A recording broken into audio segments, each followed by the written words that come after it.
as you may know, my name is Christina Kind. I am the coordinator for the Community Collaborative, which is a program of the Community Foundation. We're so happy that you could join us today. Today is the third part of our racial equity training series with Franklin Heinston. Today we'll focus on how to infuse equitable and inclusive practices into your organization. This is not our normal resource sharing meeting, and so we will not make time for announcements. However, if you do have any announcements that you'd like to share in our electronic bulletin, you can email those to me. I'll put my email address in the chat box right here. Thank you. And so again, we won't have interpretation today, and we apologize for that. And one more piece of business, if you could just fast forward through a few slides, Franklin, to our demographic form. Absolutely. Thank you. So for reporting purposes to our funders, First Five of Nevada and Placer County, we're required to give a high overview of the demographics of our meeting participants. So if you haven't already yet this year, if you could please click on this link and sometime today, fill out the form. It takes about 1 minute, and there is the link. And at this point, I'd like to introduce Franklin. So Franklin is a longtime friend of the Community Foundation. He's been supporting many organizations in the collaborative through his consulting business, Blaze Consulting. He's also been a coach with On the Verge Leadership Cohort, and he is instrumental in leading our racial equity work. And so, as I said before, this is the third part of a three-part series. If you missed our earlier trainings in February and March, they have been recorded and they are on CCTT's meeting recap page. I'm going to drop that link in the chat for you. Oops, I just did the wrong thing. Sorry about that. If you would like to, you can visit that page and watch the recordings or look at the slide decks. And so with that, Franklin, I'd like you to take it away. All right. Good morning, everyone. It's so good to see you all, and even our folks who are on audio. We welcome you all to today's session.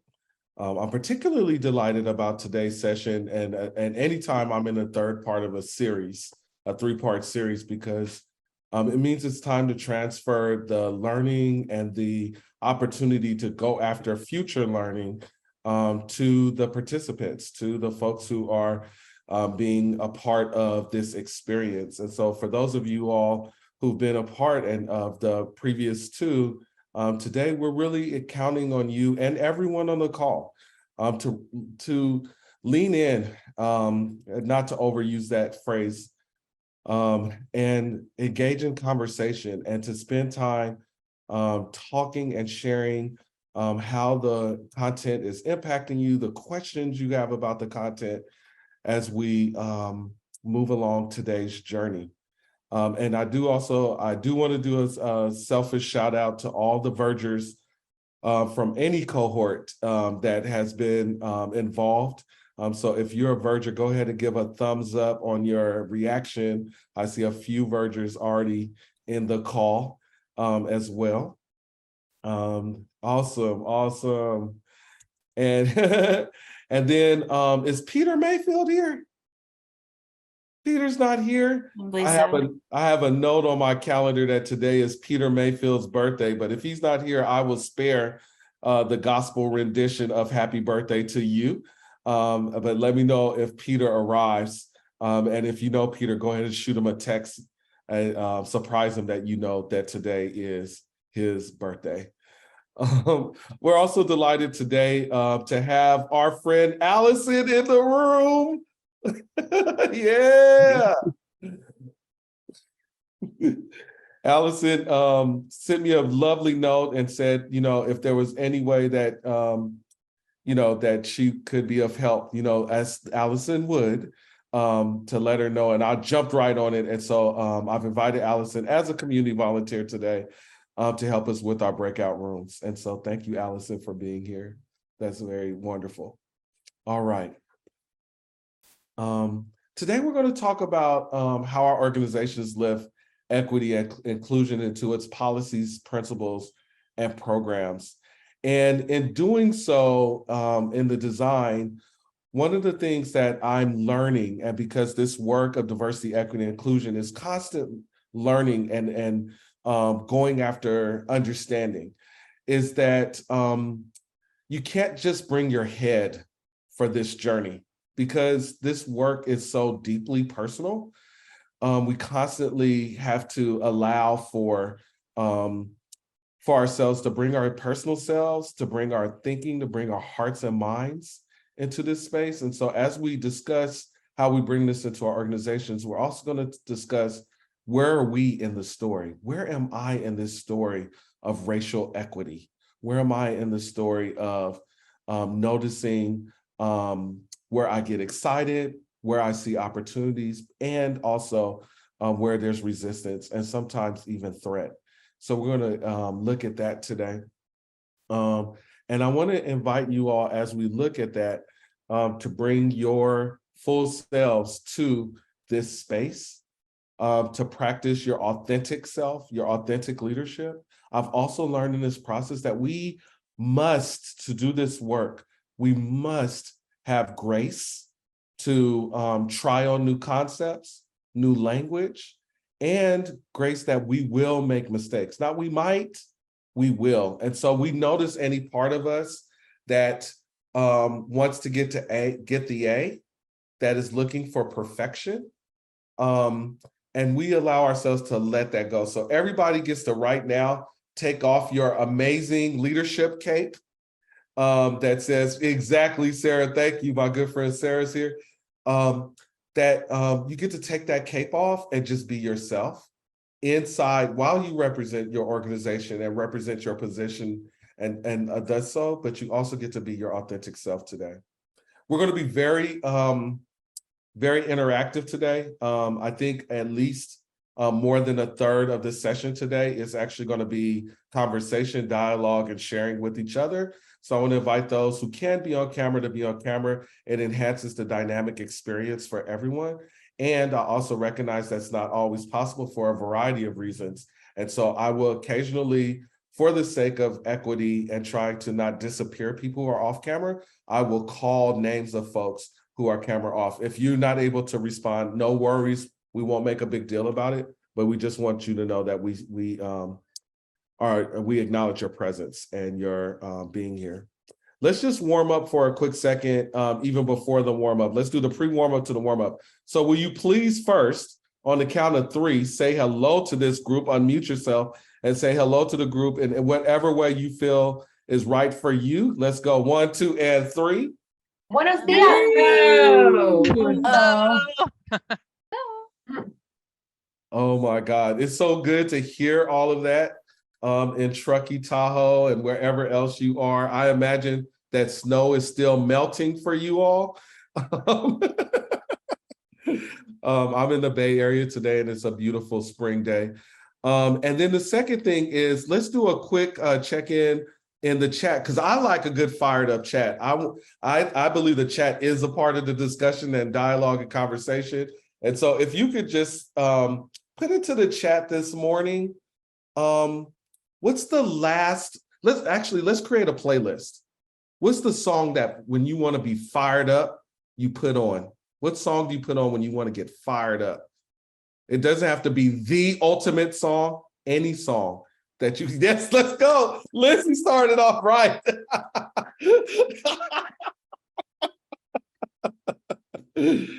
Oh, Roar by Katy Perry, Don't Stop Me Now. Let's go. Pump Up the Jam, let's go. That's right. Eye of the Tiger, Give It Up by Casey and the Sunshine Band. Return of the Mac, let's go. All right, so we're creating a little playlist that we can all share with each other.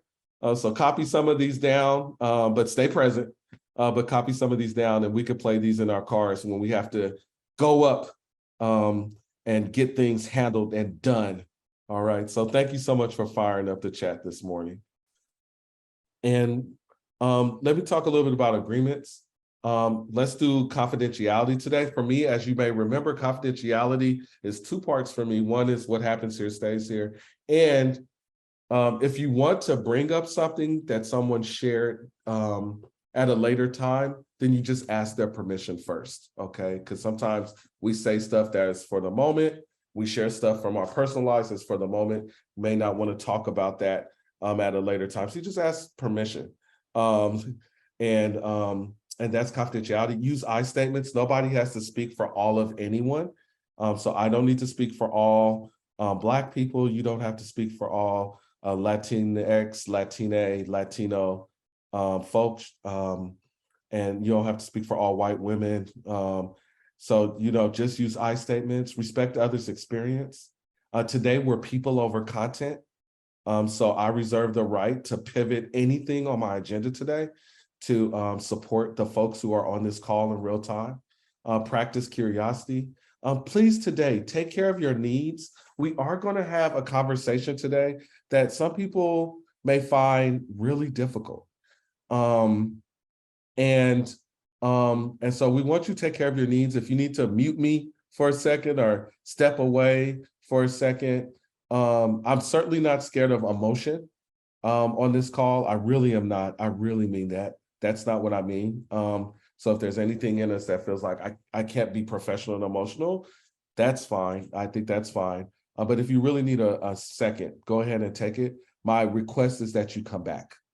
You come back, right?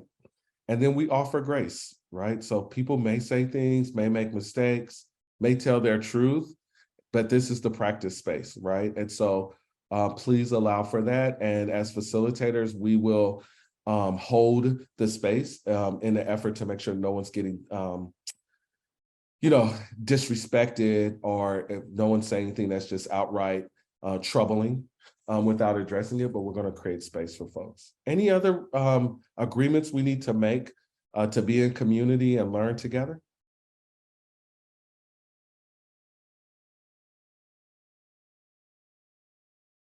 All right.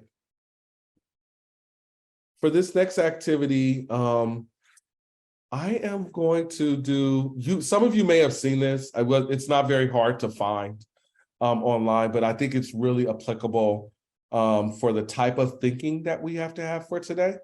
And so I would like for you to tell me the number of F's in this sentence. I'm only going to give you 10 seconds to look at it from this point on.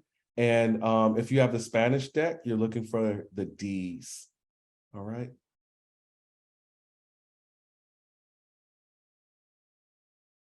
Five seconds.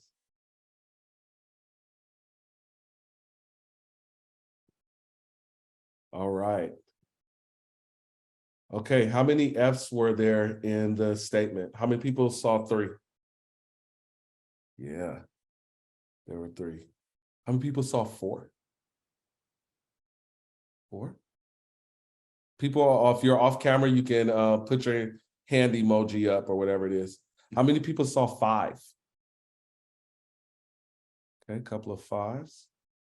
How many people saw 6? A couple of 6. There were 6 F's in that phrase. So let's take a look at it again. 6 F's. And if you're still trying to figure out where it is, there's a 2-letter word that occurs 3 times in that sentence.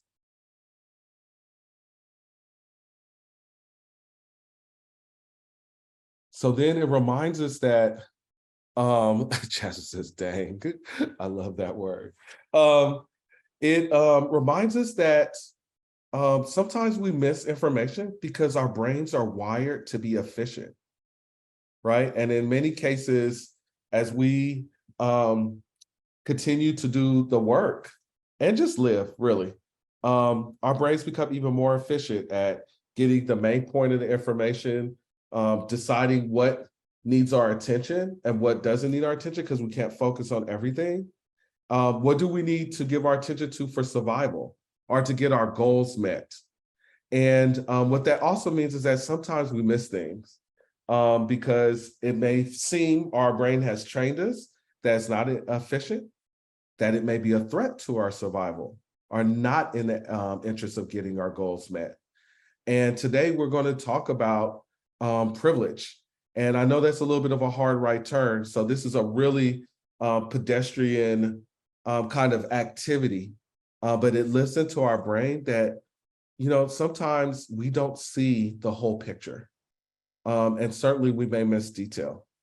And as we have this conversation about privilege, I would like to invite us to open ourselves up to notice new detail, to notice efficiencies and inefficiencies, and that our brain may be wired in such a way that, as my coach mentor, Steve Carlson, will say to me sometimes, Franklin, sometimes I don't trust my own thinking. And I've been given to now say that to people all the time. I don't trust my own thinking on this. So let's get started. So we're going to spend the first little bit today talking about the concept of white privilege. And for that to get started, I'd like to remind us a little bit about where we've been in this journey. In our last session, we talked a little bit about power and privilege by using this very often used power chart. And in that power chart, we could take any number of social identities that we have in our society and try to map those social identities in a question of who falls to the side of power and who falls to the side of non-power, or as some trainers might say, the target. And so for some categories that I'll use just for our conversation today, there certainly are plenty more. I mean, I could probably think of 7 to 10 more social identities that we can map this to. But when we think about race, we might think that white people or white folk, and sometimes I'll say fall to the power side. In terms of socioeconomic status or class, the rich. In terms of gender, male. In terms of sexual orientation, straight. In terms of physical ability, able-bodied. And in terms of religion, Christian. So let's play a little game right now. Let's either go in the chat or just unmute yourself and have a conversation with me. If that's who falls on the power side, when it comes to race, who falls in the non-power side?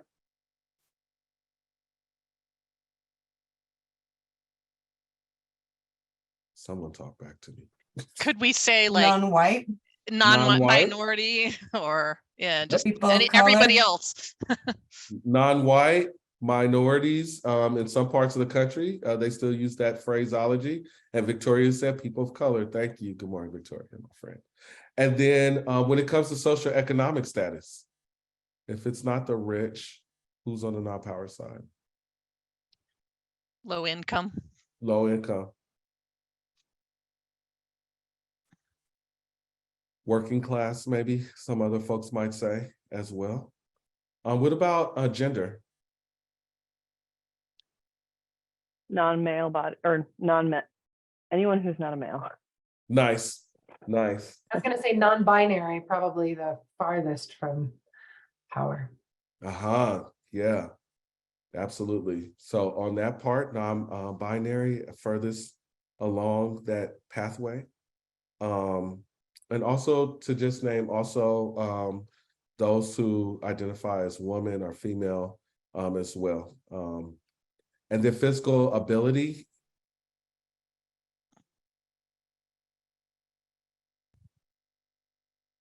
Disabled would be non-power.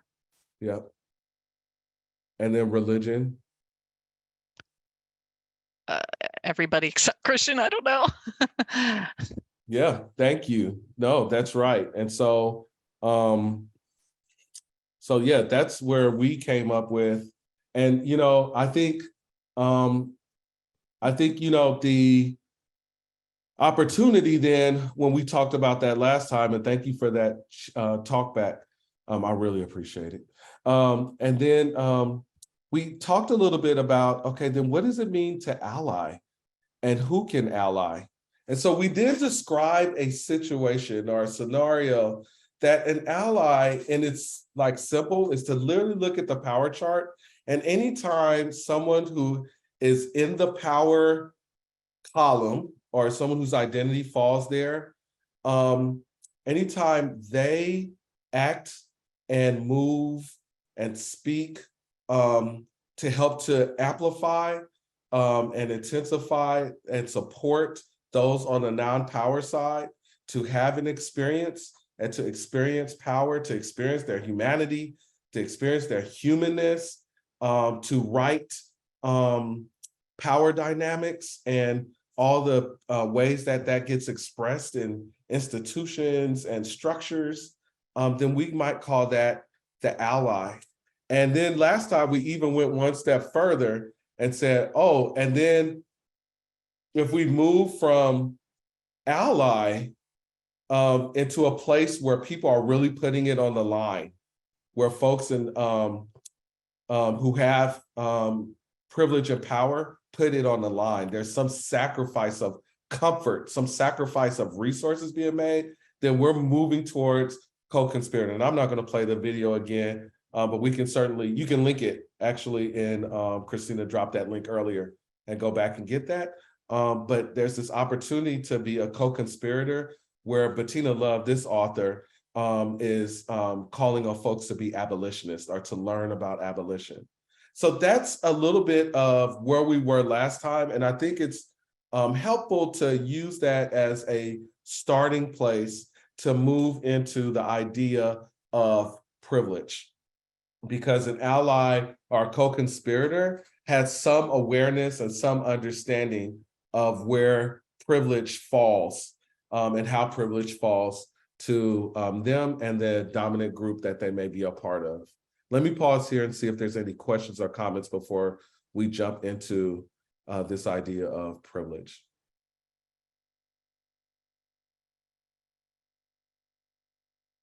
Privilege in the US, there's a lot of ways, like, you know, I could have written paragraphs of just literally like distinction about what, how we would define privilege, but I really tried to get a couple of key thoughts about it. The first piece, which I think falls not just to racial privilege, but to privilege, however it might be expressed, is having greater access to wealth, education, jobs, healthcare, and justice than other groups, than the non-privileged groups.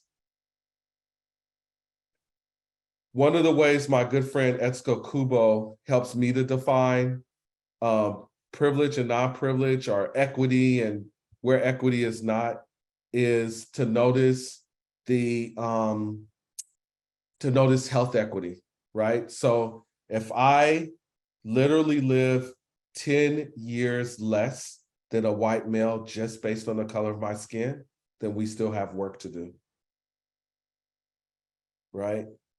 In our society, privilege falls then, using our power chart analysis, to white, rich, straight, cisgender, able-bodied males. And from there, one's proximity to the same. One's proximity to white, rich, straight, cisgender, able-bodied males. And the way that privilege continues to be maintained and operate is that it's backed by prejudiced views of certain groups and denial of its existence by the dominant group.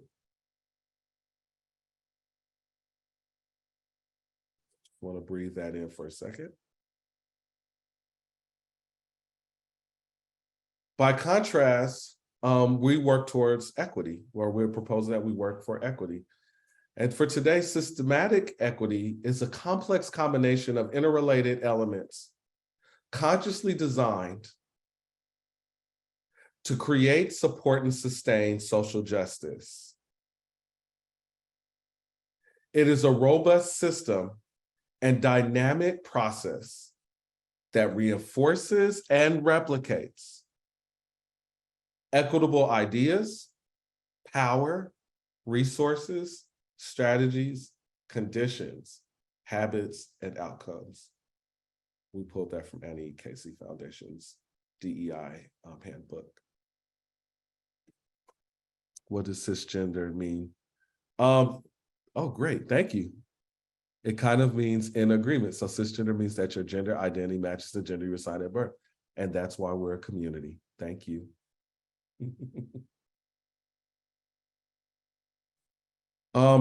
And so this piece of equity that I often don't see said explicitly in the language is when we work towards equity, then we are working to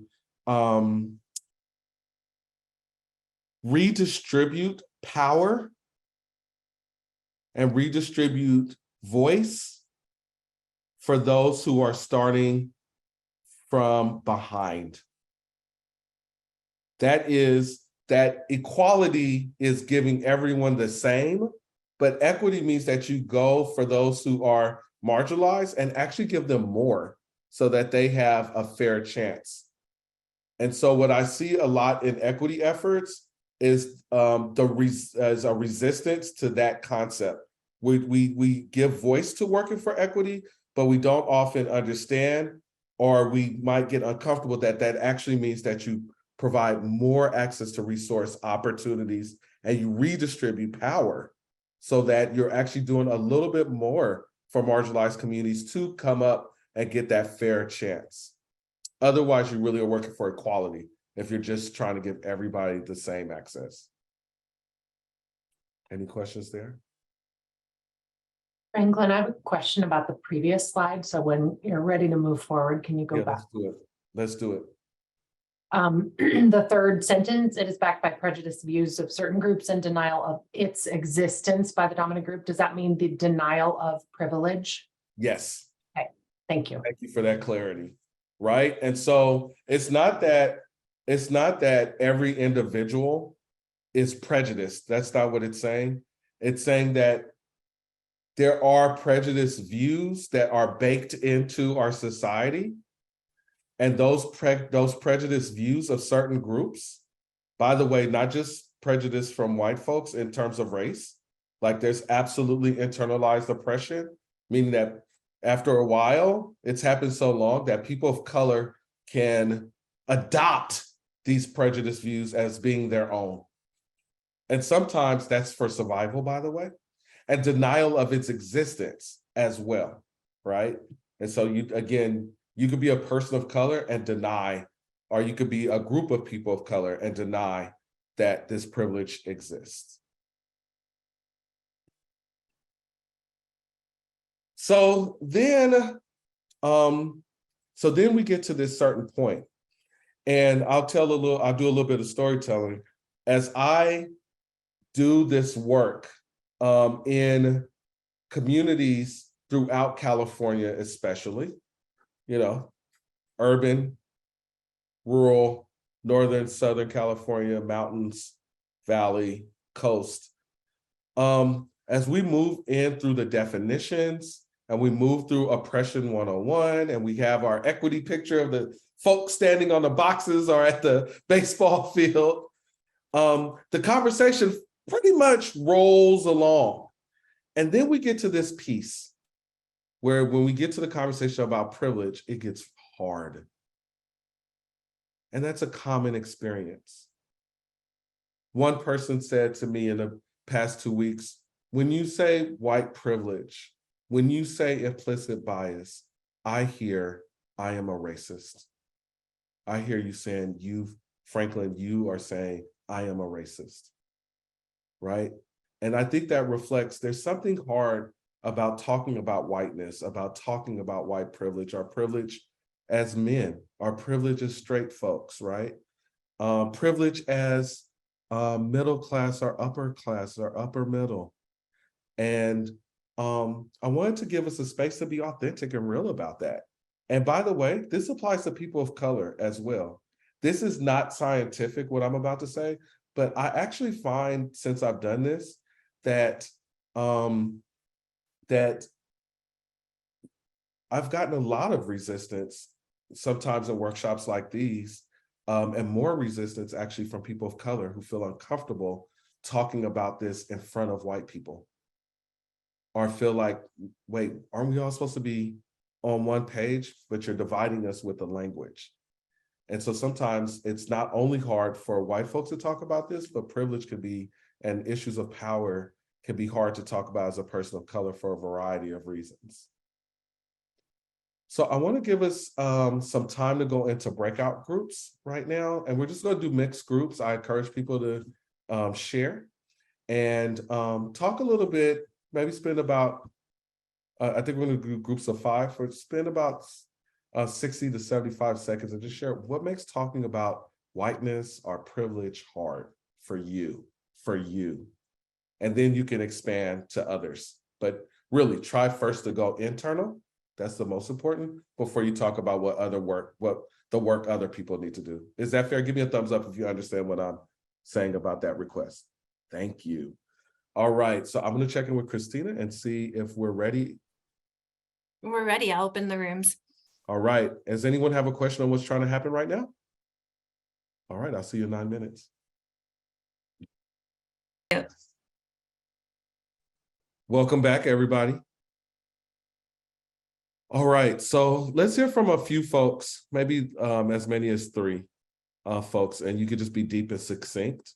What makes talking about privilege and whiteness hard? Let's get a couple of volunteers. I'll volunteer. We kind of discussed in our group just that, well, the fact that it's a very heavy subject. Sometimes we might not want to bring it up because we don't want to be that person to move everybody into that heavy subject. As white, we also, maybe feel a sense of guilt, and we maybe don't want to, we're kind of afraid of, oh, we don't want to say the wrong thing to offend somebody, and so that was kind of like, in general, the basis of our conversation. Thank you for that. Mhm.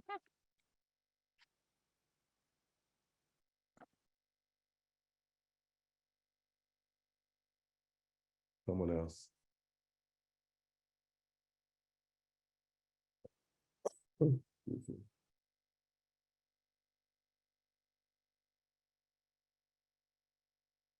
What's the silence about? I can share real quick. We talked about being worried how others interpret or take what you say, what versus like intent versus impact. For anyone coming from any perspective in the conversation, as well as I mentioned as a white person, like wanting to feel like I'm the exception to the fact, and making that harder to talk about as well.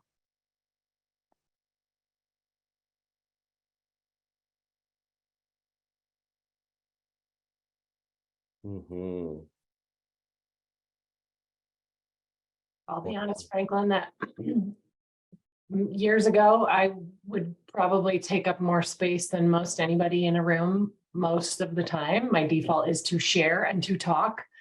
And now I'm trying to be quiet and listen. And in a situation like this, that means I'm gonna stay silent unless you ask, what's up with the silence? Exactly. But it's still hard for me to make space for other voices, and that's what I want to do. Thank you for sharing that perspective. I find that more and more now in the work, as people do the work, that I'm seeing more of that in spaces where it's like goes completely silent because folks are trying to check their how much space they're taking and invite other voices in. So I acknowledge that. How about Elizabeth? Yeah, so a theme that we had in our group was around kind of like the struggle is real in being bicultural, and and where, when you're bicultural, where to locate yourself in the conversation. For me, I shared that it kind of cuts all these different ways, right? Where my immigrant community views me as American, and my home immigrant community, and and they identify as people of color in our home country, but I can pass as white. So, you know, finding how to locate myself in the conversation and still be loyal to my upbringing and my background has been in the past a little tricky for me. I've resolved it for myself, but that was kind of initially a tricky part for me. Thank you for that perspective as well. Yeah, absolutely. And I don't know if it's exactly the same for Amelia, maybe some overlap there. Yeah. I think it's exactly what you have mentioned, not knowing how to place yourself or where to place yourself. You're viewed as one individual in your home country with your family members, sometimes even with immediate family, and then going back to where you are now, your working community, friends, they view you as an individual that you are, not really recognizing that you are bicultural, or you're just viewed as an individual with no labels. And it's difficult because you are internalizing different feelings and emotions, and it's kind of hard to separate yourself from all of it. Thank you for that perspective, Amelia. Really, thank you. So then we see that there's a few different experiences that can take place that make talking about this hard. And in previous conversations, we did talk about how important it is for folks to practice race clarity, but there's certainly some barriers to talking about it. And so I wanted to look at a few or 4 today. And you might notice where you fall, where some of the comments that we've already heard square with some of these descriptors. And are you all able to see the screen? Okay, great. And we might also notice, and I especially want to invite you to notice, how about at our organization? Where does the conversation come from? What might be the barrier to having this conversation in our organization or not? But when it gets hard, what might be coming up when we talk amongst ourselves as colleagues? One of the first pieces that can be hard, and one of the first barriers, is certainly the meritocracy threat or the meritocracy myth. And this idea that in our society, in our organizations and business as well, that the harder we work, the more we focus and follow the path laid out for us, then we will attain a certain level of success or a certain position or a certain place in our organizations and in our social status that is based on merit.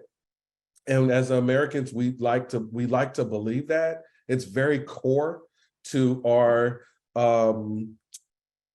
very core to capitalism, to be plain. And so the meritocracy threat is that if we start to engage in conversations about systemic racism, power, and privilege, then are you in fact saying that my accomplishments in life were not fully earned? And that feels hard to hear, hard to square, to reckon with.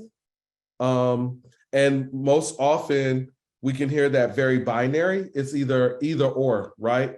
So if one hears that my accomplishments in life were not fully earned, then we might internalize that with, especially you combine that with imposter syndrome, that none of this status, none of this position, none of the success and accomplishments came through my efforts. And so then we could be caused to reject that. I think someone just shared about, sometimes you bring it up amongst friends or family and they just can't do it. You don't want to be that person that brings it up and people hear it as, wait, you want to just throw out all my effort. And so a question becomes possible that could there be a mix? Could it be both, that your efforts got you to where you are, your efforts produced accomplishment, and it also happened inside of this context where privilege is afforded to certain demographics, certain groups. And sometimes that becomes holding both of those perspectives as true could actually not only be something to work on, but it could be literally a skill. Like you develop literally, if it's not coming natural, then you have to work that as a skill and a muscle, and trying to notice when you're hearing the dismissing of accomplishments in your heart and your mind, when that imposter syndrome rises up. Oh, wait, this gets to both be true. I get to have my accomplishments and my effort and my merit, and it happened inside of a social context. Thank you. And then the second one I want to offer is group image threat. And in that piece, there's a piece, I think someone did talk about this, like what happens when one tries to associate me with a group that benefits from unfair advantages? I don't want to belong, or internally or optics, I don't want to be seen as belonging to a group with unfair advantages. So then what happens is you will try to lift up your self-concept instead and say, I'm an individual. Why can't I just be an individual? Because I'm certainly not a member of that group over there that's practicing supremacy. And when I hear systemic racism, for some people, I hear white supremacy. I think white supremacists. That's not what we're saying, but some people, that's what we hear, right? So those two can come up. Also, there's also anti-Blackness. I love this definition I heard years ago. Simply put, at least I'm not Black. That's a perspective. At least I'm not Black. And this perspective can apply also to people of color, right? And so if I'm not Black, then it is possible that I can assimilate being an American. Also in this one is a recognition of colorism that exists in communities of color. Certainly in the Black community, light skin is afforded more privilege than darker skin. Lighter has prejudice, and there are prejudices that are associated with light skin being good and dark skin being bad. In other communities of color, there is experience of colorism that goes back in Latin America for generations, that came with Spanish colonialism, where whiteness and European is celebrated. Things that are European are celebrated. And so even if we immigrate, we could come to this country and recognize, number four, this kind of combines, that then the racism issue is a Black-white issue. And so I'm not sure where I locate myself because it seems very black and white, or I don't want to locate, I can actually not locate myself in that conversation about racism because that affords me the opportunity, or at least the hope, of being able to assimilate whiteness.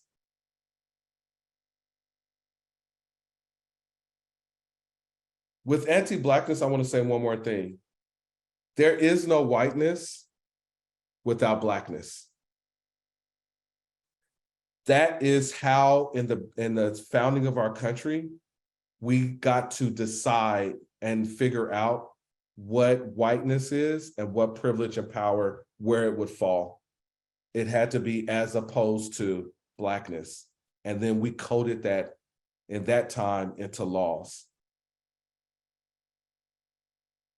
of all kind, okay? And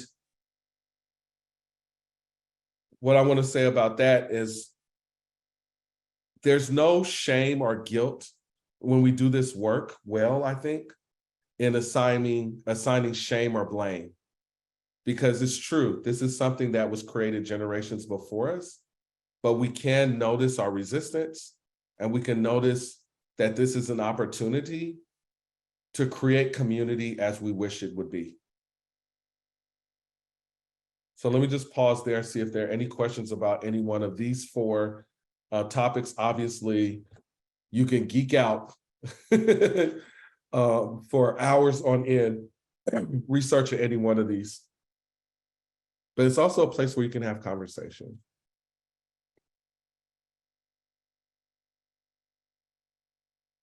What resonates with you? Where do you find resistance?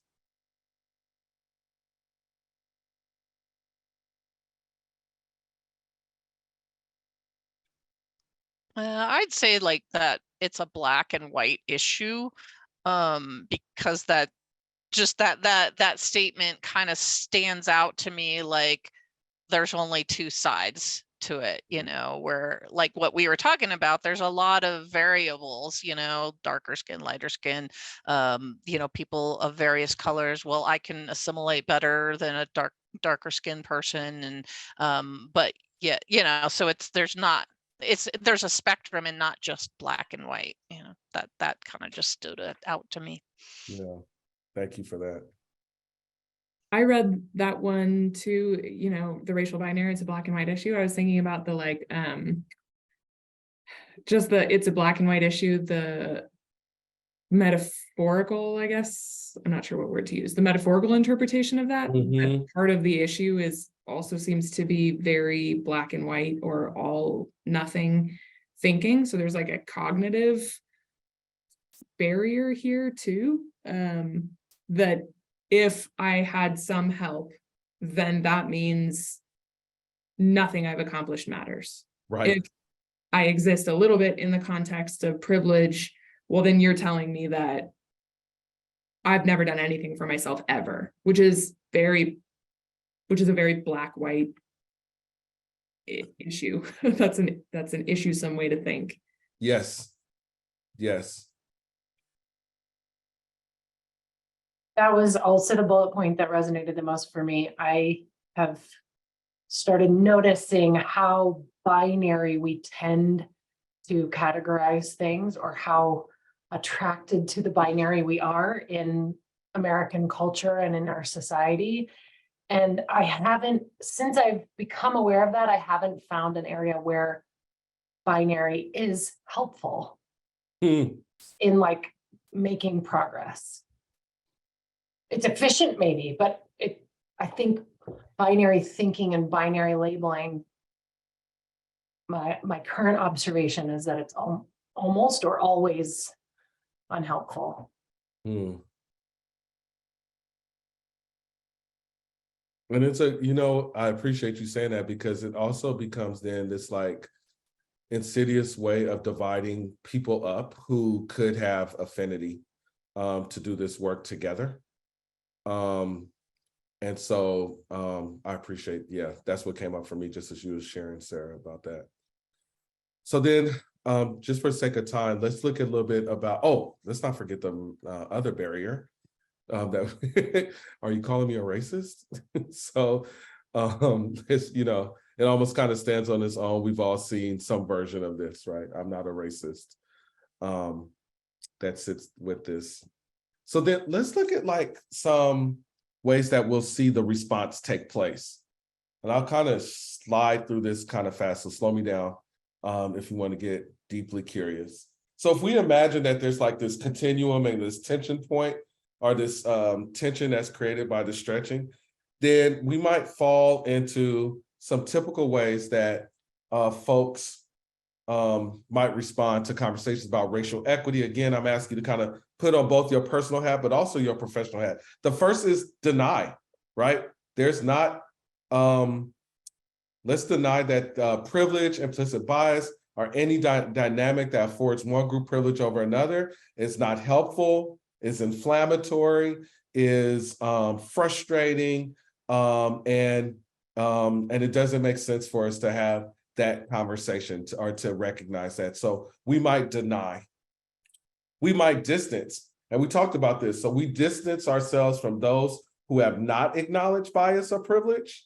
And we distance ourselves from anyone that's in the in group or anyone who would not acknowledge the existence of systemic racism or systemic oppression. So we're just trying to distance ourselves from the conversation. Again, focus on the self-concept. I am an individual. I am a good person. And then that becomes distance. In the center, we have both neutral and invisible, and that's pretty much to support and strive to maintain this neutral stance in focusing on the self-concept. Again, saying that, I am me, I'm not a racist. I don't just subscribe to making one group dominate over another, so I'll just be quiet. Right? And so this is just, that piece of us that goes invisible or goes silent.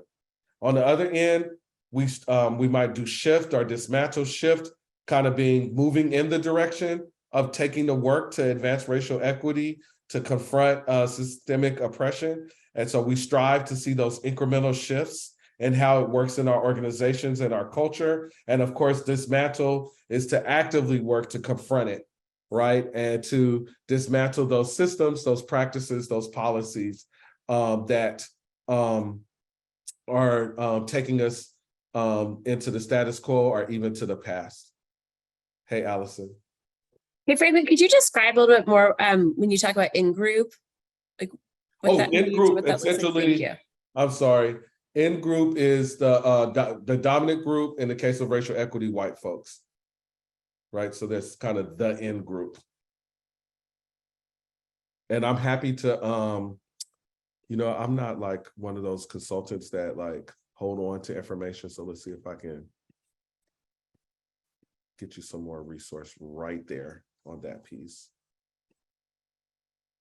Let's get you more resource. All right, I'm gonna break here. Okay, so I'm gonna put a little resource to send you home with for that piece. Okay, so then let's see if there are any questions about the 6 stances. We'll call those stances. Any one of these 6 stances, because the question is coming up then, what have you felt, witnessed in your organization's conversations about racial equity and racial equality? What's the stance that you feel like you witness or feel most in your organization? And we're going to do this in affinity groups. And so I'm going to pass it to Christina to remind us why affinity groups. Thanks, Franklin. So why affinity groups? You may recognize this slide because we did affinity groups for the very first time at our second part of this racial equity series in March. And Allison, thanks so much for putting these slides together. We are reusing them. And so in framing the conversation on March, Allison talked to us about what racial affinity groups are and why we use them. And there's a lot of resources out there. This description is from the Mandala Center for Change based in Washington, which advances racial equity through the intersection of arts and education. And they say, while there is good and important work that organizations can do together around racial equity, it can also be valuable and even important to do some work separately in race-based affinity groups, white people, and BIPOC, which is Black, Indigenous, and people of color. There can be sometimes resistance to this separation, particularly from white people who may want to stay together with the whole group, avoid segregation, and learn from BIPOC experiences and more. And so based on our feedback from our March meeting, we know that not everyone feels comfortable in racial equity groups. Some of you may feel that you may want to avoid othering or segregation. And some of you have racial identities and lived experiences that may simply fit into not one group.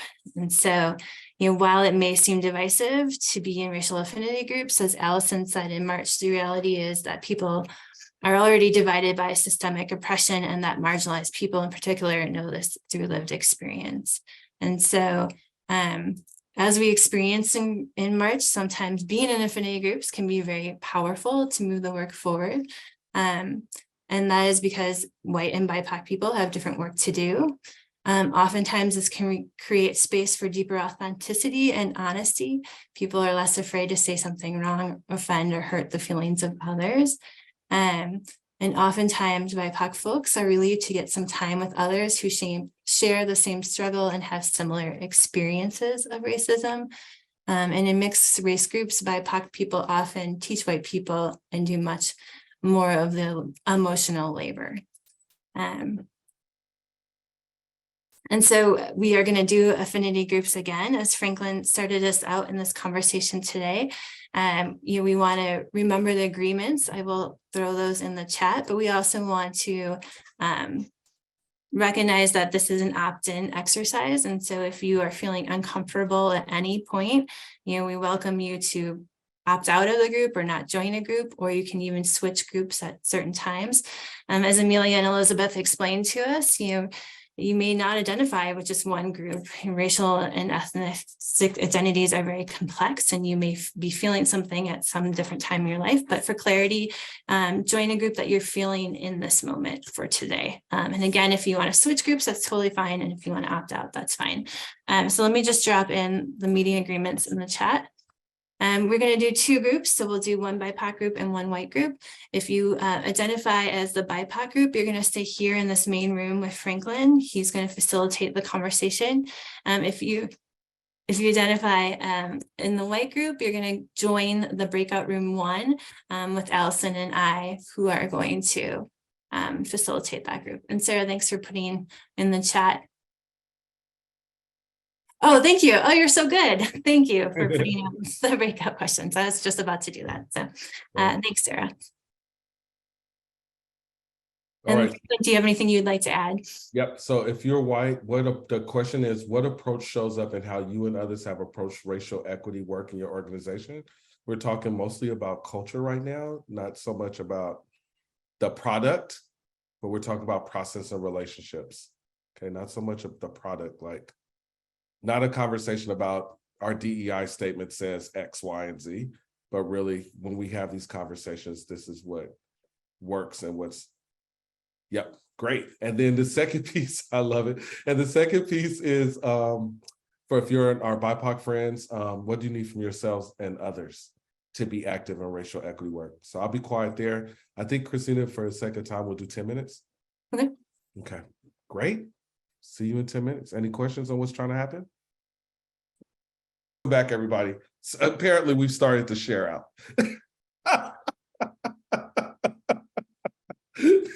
We had a working break.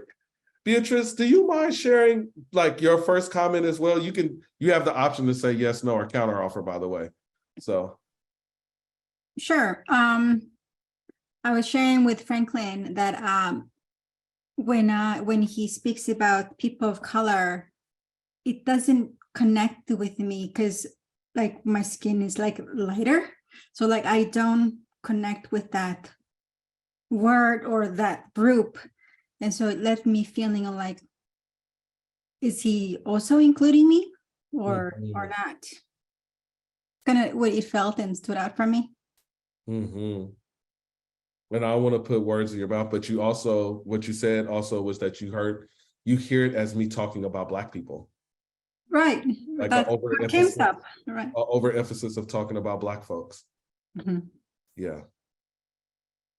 That was interesting to me. That was great. Thank you for that. So I think Victoria and Beatrice shared a little bit in just our conversation about what was happening for the PLC room. How about the room with white folks? Anyone want to share a couple of thoughts coming out of that group? I was hoping to ask a question of you, Franklin, and or of the group that I didn't have a chance to ask in the white racial affinity group. But one of the things that did come up, just as a quick summary from what I heard, was plenty of organizations that have all like 6 of the categories floating around at any given time. And one of the things that I was going to offer is that there definitely an observation of mine is that there definitely seems to be a default to the denial avoid one and then the like neutral invisible one. It almost seems like that's the expectation or that's the default because it's status quo and it maintains the status quo, and that's like how systems are structured. And so a lot of the dialogue was around like, how then do you instigate a shift to the shift dismantle side of things? And like, how do you need to get people on board, and how do you get people engaged, and how do you deal with pushback, and how do we make that shift when the default a lot of the time, I think, are the other two categories. To that end, one of the questions that I had is, if you are somebody who is coming from a position of like wanting to be ally, wanting to be dismantler, wanting to instigate shift, and you get the question, are you calling me a racist? That one. My question is this: can the answer to that be hell yes? You are being racist? Like, sometimes that's what I want to shout is yes, you 1000% are being a racist right now. And so maybe the reframe for me, I guess, is like, is that helpful or invitational? Like, it may be like true. Is it helpful to say that though, or not helpful to say that if you're trying to instigate dismantle? And that's my question. I'm gonna let white folks talk to white folks. I had a situation like that in a meeting, a government meeting last week, and I did both things. I first started with explaining the why that I've gotten from participating in these conversations about, and I used I statements. It's important for me to recognize the privilege that I show up with that is different from people that identify as BIPOC, and talked a little bit about that. And then I said, and we are all racist. So let's come to terms with that and figure out how to talk about it so that we can move forward. And I find that when I start with the softer approach and then go into the this is real, it's better received than starting with the this is real, we're all racist, and let's soften it up a little bit.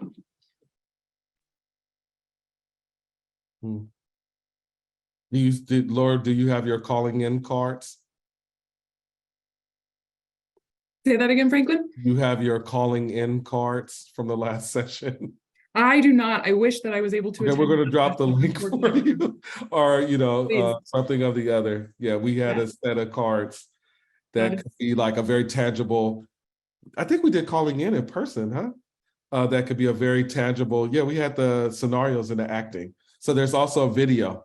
Okay, great. Truckee Town Hall doing a little role plays with this. Okay, great. But I do recognize that. What I will say is I do recognize, and I'm learning that, again, some people do hear you're a racist as very inflammatory. And so then context matters, because if you can't do a full teach and pull out the power chart and show privilege and power, then those I statements, I think, become even more powerful, followed by either a calling in card or to use a sub descriptor under racist. So, I wonder how other people might hear that what you just shared, or can I share something with you since you're asking? Those views are prejudiced, and let me share with you why I believe they're prejudiced, so that you're kind of subcategorizing. Or, sometimes I find it helpful if we can check our bias, right? And where we're getting those stereotypes from. So, if we have sub-language that moves us in the direction, but absolutely sometimes calling out is important, especially if the one that strikes me is if you have people of color in the room and some microaggression happens very publicly, and, you don't want to allow people of color to take the sting of that microaggression and look like it's okay with me. If I need to name out loud, that was not okay with me. the ever famous, I remember when I was in our On the Verge group, someone said, well, if I'm getting pulled over and it looks like, hey, I better check on Franklin, but I don't want to take away his power. No, come check on me. And then I will decide if you're taking my power. But if you're a white ally, you see me sitting on the side of the curb and you know that this is the lifestyle that I live on this Zoom call, then come check on me, right? So take action when it needs to be taken is where I'm getting at. And I would just say on the other, like in a work situation, like we always go Talk back about to, that's why meeting agreements are so important, Mm-hmm. to have agreements to really fall back on if somebody is out of agreement. And if part of the agreement is like honest feedback or something about creating a safe space, like I think in that situation, it's totally okay to say like, that's a racist comment, or however you want to say it, however gently, or you use a calling in card or not. But that's why we always go back to like organizational agreements, whether you call them meeting agreements, but agreements about how colleagues and coworkers are going to work together, how groups of people like this are going to be together when they're in the shared space, how smaller groups within your team are going to be together. But again, I know I keep going back to this training I went to back in March, but like one of my biggest takeaways from that training is that sometimes the first most significant step an organization can take in racial equity work is to spend a year developing meeting agreements or agreements on how to work together that people can fall back on, because that can create the space for people to have like real honest conversations around racial equity and then move it forward. Yes. Because then how do we normalize this calling in? How do we norm that so that people know that this is an organization where we expect that we know that missteps will occur, and we expect that the calling in will happen because we practice direct and honest feedback. Absolutely. Right. And you expect them to occur. Yes. Right. Like you anticipate missteps to occur. Yeah. And we're talking about racial equity today, but of course, this extends to, other forms of, oppression and prejudice, right? So right now, obviously, we are getting increasingly aware of our missteps in relationship to the LGBTQ plus community, right? And the generational work that we have to do as our young people are much more comfortable and adept at talking about how that oppression operates. And, those of us who are from older generation can be dismissive at times. So we're learning, right? And we want to be called in to that practice. Anyone else? I'm pivoting now for what feels like where this conversation needs to be. So organizationally, what will it take for you? In your organization, what will it take for you to engage this racial equity work?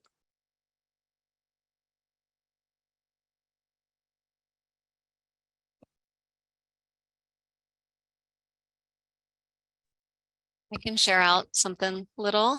Yeah, tell me, Lizzie. Lizzie with the health system. We've had a JEDI group, Victoria's been part of it, Justice, Equity, Diversity, Inclusion. That's a meeting since January for our health system focused equity training, JEDI training. We completed that, but we're still, there's no completing. I mean, we finished that training that we had paid for and all that, and it was wonderful. And we were recently invited, not we, but our COO, who was a part of the entire process, our chief operating officer, has been invited to present to the board. So now we don't even really have a work plan. We have like a million ideas plus, but we're just trying to get started. But I'm really enthused at first of all, the diversity of the group. I think when we went in person, Franklin, I told you about it. The group itself is wonderful. I just sent it to Cassie because like maybe we have a new joiner, but I think getting the board and just having that invitation from the board to our CEO to report on this work is a great start.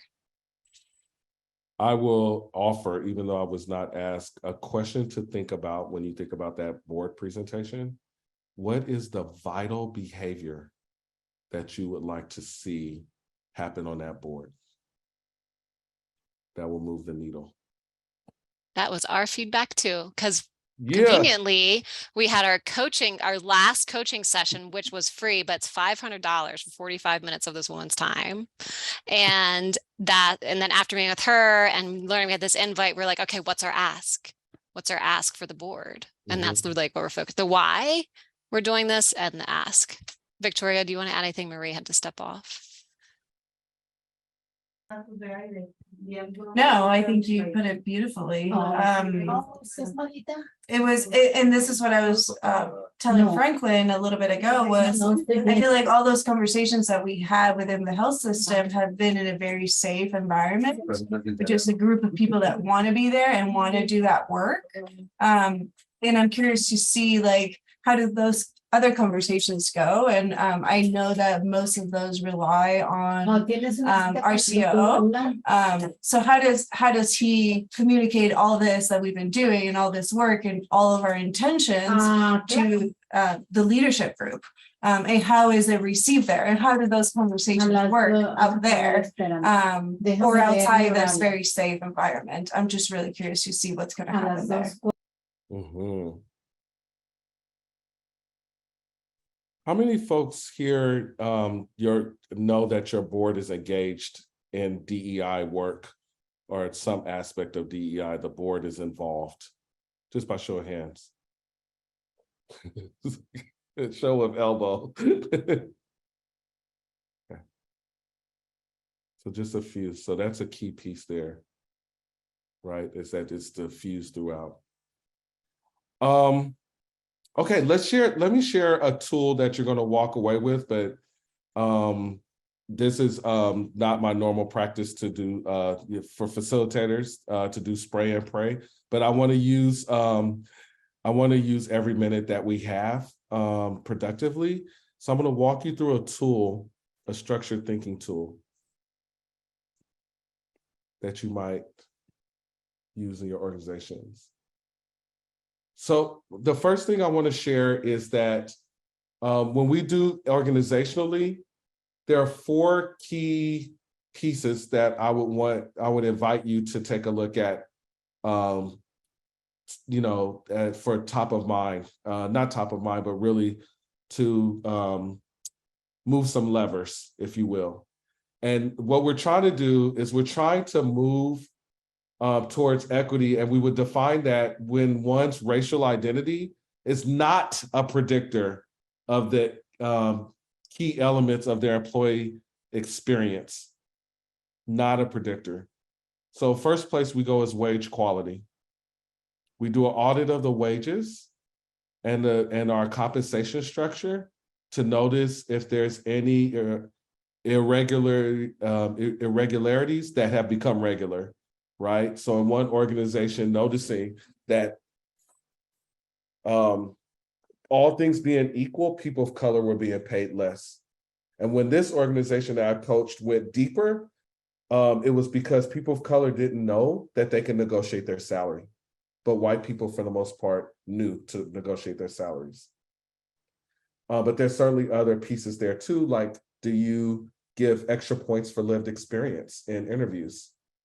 And as you consider wage quality, if a person is asked constantly to translate when that's not a part of their job description, have you bonused them for that service that someone else may make $200 an hour doing, right?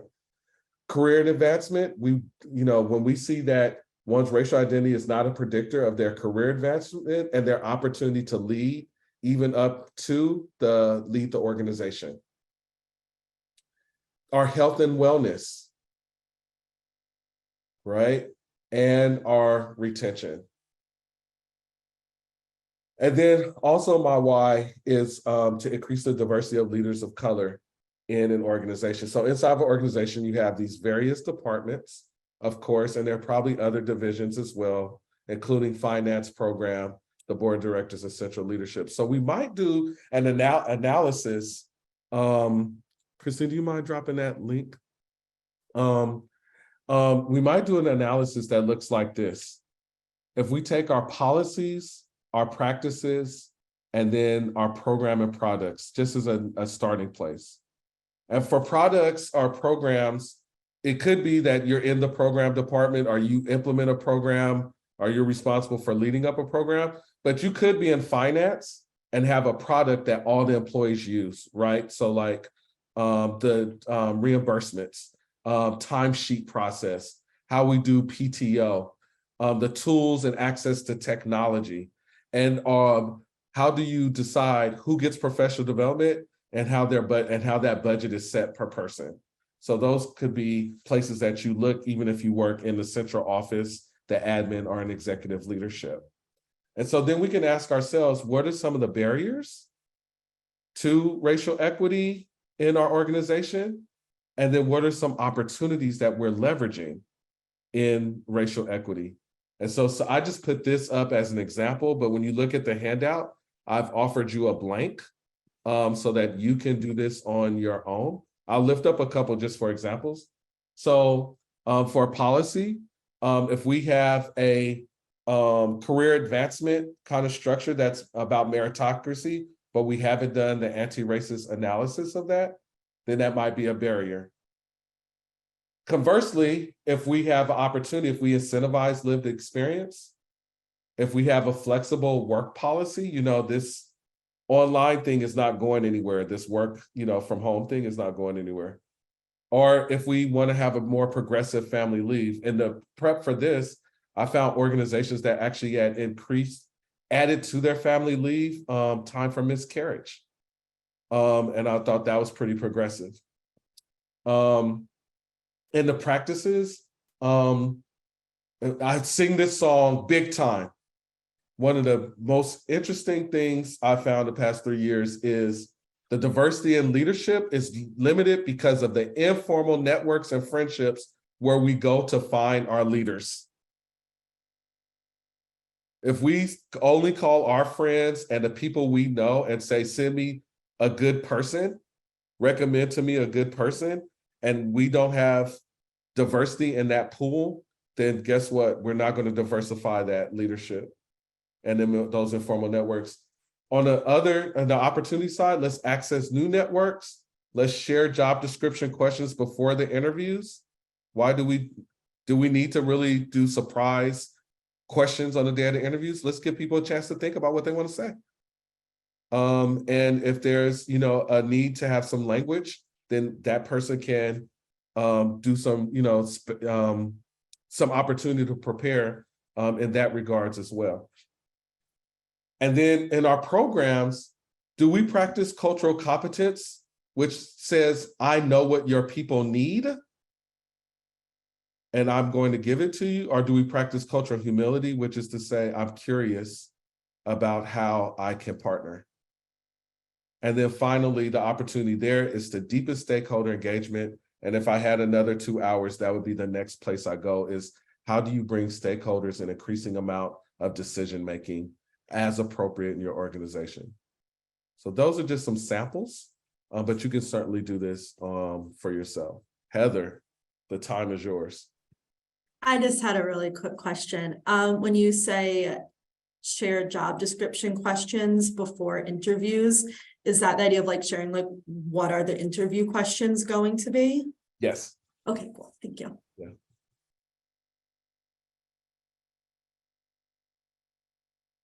Any other questions or comments? My invitation to you with this activity is to, you can bring it to your department meeting, or you can work it for yourself, of course. And you could also, again, along the lines of stakeholder engagement, it could be interesting to do this cross the organization to get a variety of insights. Allison, can you share what training you did in March that you keep? Yeah. Yeah, I'll put the link in the chat box. Thank you.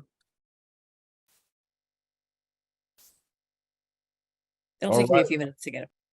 So let's do an exit ticket. So your exit ticket is to put into the chat, what is an action you will take as a result of today's training? Because thinking about it is not an action.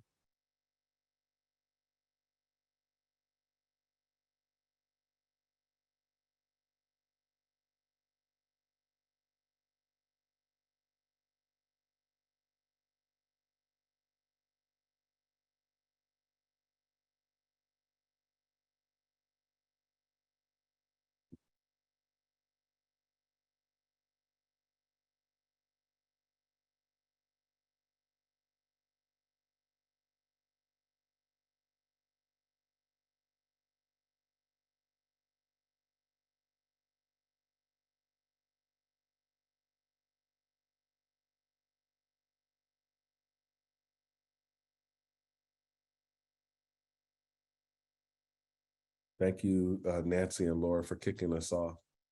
Bring these ideas to our Jedi committee at Sierra Community House.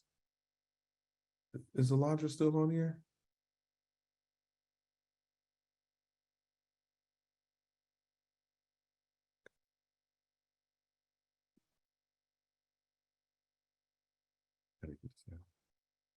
Be aware of how people identify.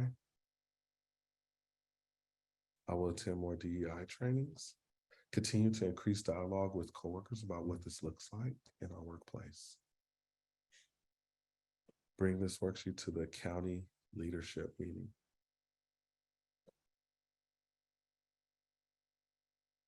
Heather says she will take a look at the checkup sheet and work on it. Jedi work, DEI transfer all staff. Great. You all, I want to thank you so much for the opportunity to be with you all for this 3-part series. And I continue to absolutely love being a part of this unfolding story in Truckee, Tahoe. And so always count on me as a resource.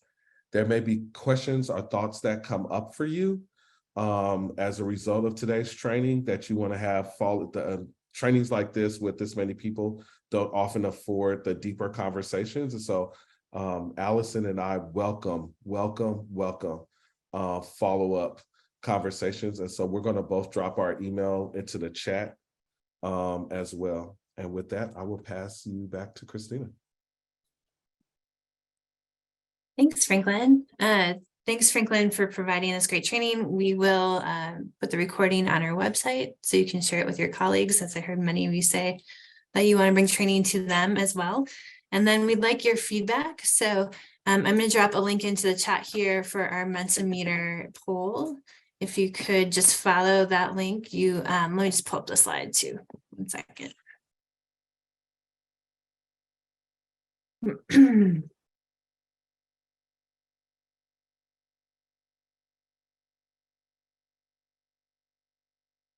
You can type in this number 37405217, or you can point your phone at the QR code and it will open up the survey.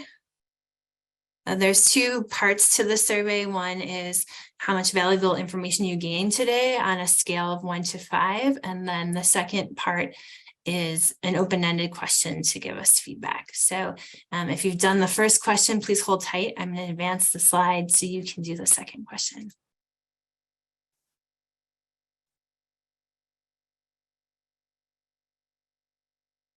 And for some reason it's not working. Here we go.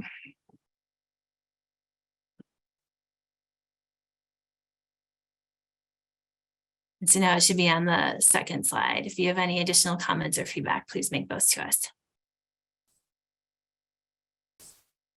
And then just as far as announcements, we will not have a regular resource sharing meeting in July because it falls on the July 4th holiday. And so our next resource sharing meeting will be in August, on August 2nd. So stay tuned. We'll send out emails about that and it'll be in our CCTT bulletin. And that's all I have, Franklin. Again, thank you so much for all your work on this. I think you dropped your email into the chat. And this isn't the end for us. We're still figuring out what's next as far as training and as far as the next cohort of POTV. So thank you, everyone. Enjoy the rest of your day. Thank you. Thank you. Bye-bye.